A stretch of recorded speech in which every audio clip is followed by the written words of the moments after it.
go to Niagara Falls. Yun.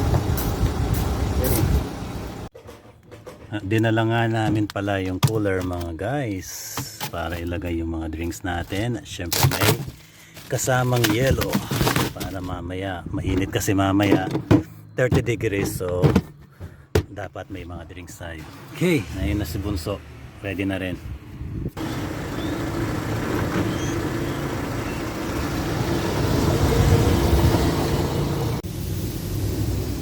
At eto nga pala guys, magpa-car wash muna tayo kasi para naman sariwa yung sasakyan, malinis. Libre lang naman to kapag may points ka sa ESO. Okay guys, nandito na tayo ngayon sa papunta na to sa Brantford. Ang ganda ng views mga friends, super green, ang lawak ng mga lupain, talagang ma-enjoy mo dito, very peaceful. Ito daw yung pinagmana sa akin noon ng aking mga magulang. Ibibigay na sana yung titulo, kaya lang biglang naputol, panaginip lang pala. Okay guys, nasa Hamilton na tayo. Hamilton talaga, no? Kapampangan, walang H. Hamilton na tayo. Hello guys, nandito na nga tayo. Nakarating na tayo sa wakas sa tulay na to, San Juanito Bridge. Ay hindi pala, sa St. Catherine. So that means malapit na tayo pumunta sa Niagara on the Lake at sa Niagara Falls.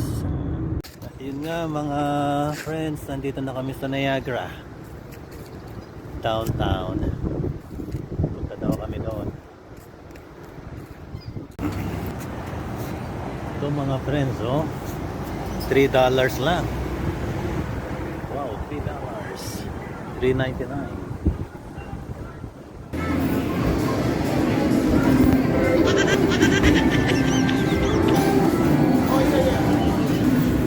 Nandito ngayon tayo sa Mandarin London tuloy. Mandarin ng Niagara Falls.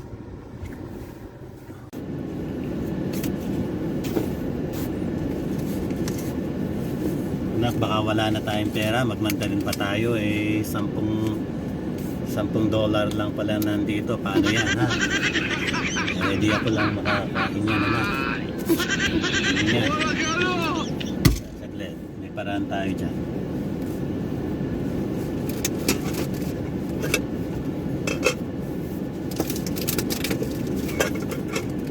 Ito na lang kainin natin. Tama-tama, nagdala ako ng 2 noodles dito. 2 pakihan, tig-isa tayo.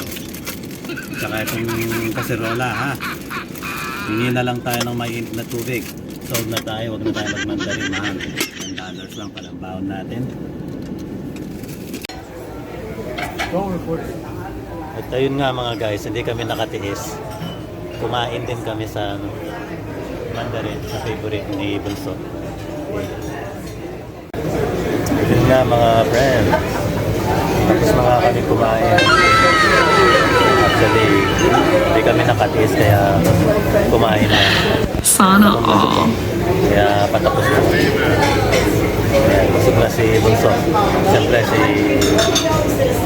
Daddy. Okay guys, ayun, pauwi na nga tayo.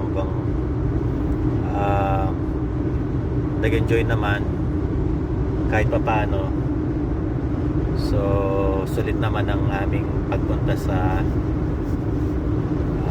or banding namin mag-ama. At yun po mga friends, nakarating na kami mga guys sa bahay ng Safe and Sound. Thank you Lord. Ito na yung bahay. Dito na kami. Yun ang naging journey namin mag-ama, naging time namin. Thank you.